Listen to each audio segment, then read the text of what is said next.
Good day mga ka-Sanje, this is Jay Santos of Sanje Moto. Welcome you again for another vlog natin pag-uusapan tong araw na to. Today's video, pag-uusapan natin at ituturo ko sa inyo ang simple pag-change oil ng ating motor na Honda Click 125. At bago ang lahat ng yan, please subscribe, like, share, comment below at pakihit na rin ang notification bell para ma-update kita sa mga susunod ko pa mga video.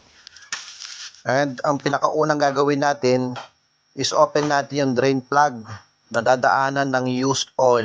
At ang gagamitin para natin dito is yung close wrench na 17. At iwasan din natin gumamit ng mga open na wrench kasi may tendency na mabasag yung takip ng drain plug. And ngayon nga nakikita ninyo na pinapatulo na natin yung langis. Tingnan nyo kung gaano kaitim. So habang hinihintay natin na maubos yung langis sa loob, mas maganda kung ihilig natin yung motor para masagad yung langis sa ilalim. Yan, makita nyo ngayon na wala nang tumutulo sa drain plug nya.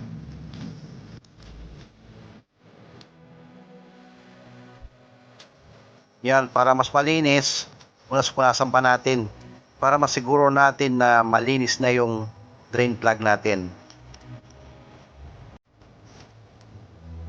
At yun nga, ibabalik na natin yung mga pinagtanggal natin kanina, yung spring, yung filter at drain plug.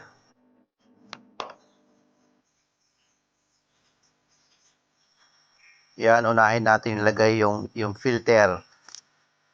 And then, sunod natin yung spring.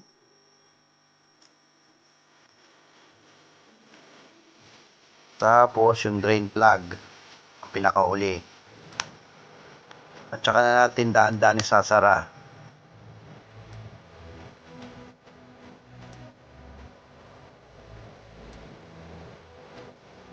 At sa pagsasara natin, kailangan natin gumamit ng close wrench na 17 o 17.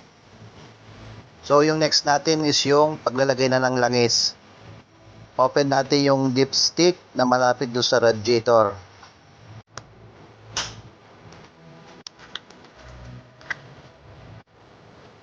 Tapos, linisan muna natin ng malinis na basahan para hindi pumasok yung dumi. Ito nga palang gamit kong langis, itong Repsol Rider. Kasi subok ko na to sa performance. At ang kagandahan pa sa langis nito, hindi ka na makakailangan pa ng imbudo. Kasi meron siyang sariling imbudo na nakalagay. At sa langis na to, hindi mo na kailangan pa magtansya-tansya. Kasi eksaktong 800 ml siya.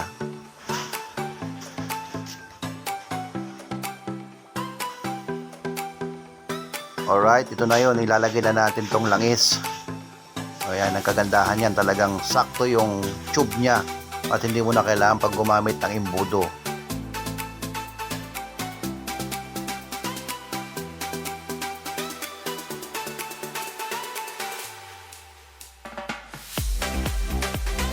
Alright, nailagay na natin lahat yung langis. Kaya ibalik na natin tong dipstick niya.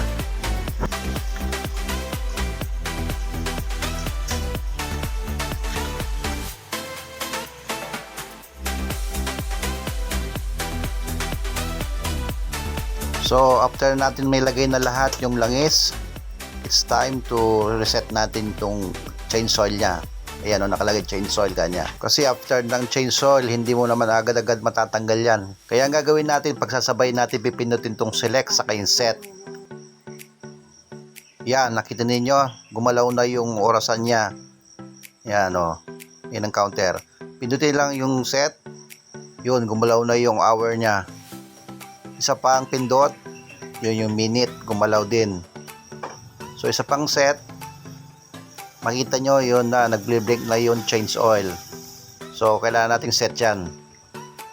Yan, kita nyo dyan, magse-select nga kayo kung anong ilang kilometer ang gusto nyo bago mag-change oil. Dito makita ninyo na pwede kayo mag-select ng kilometers kung hanggang saan ang gusto nyo bago mag-change oil.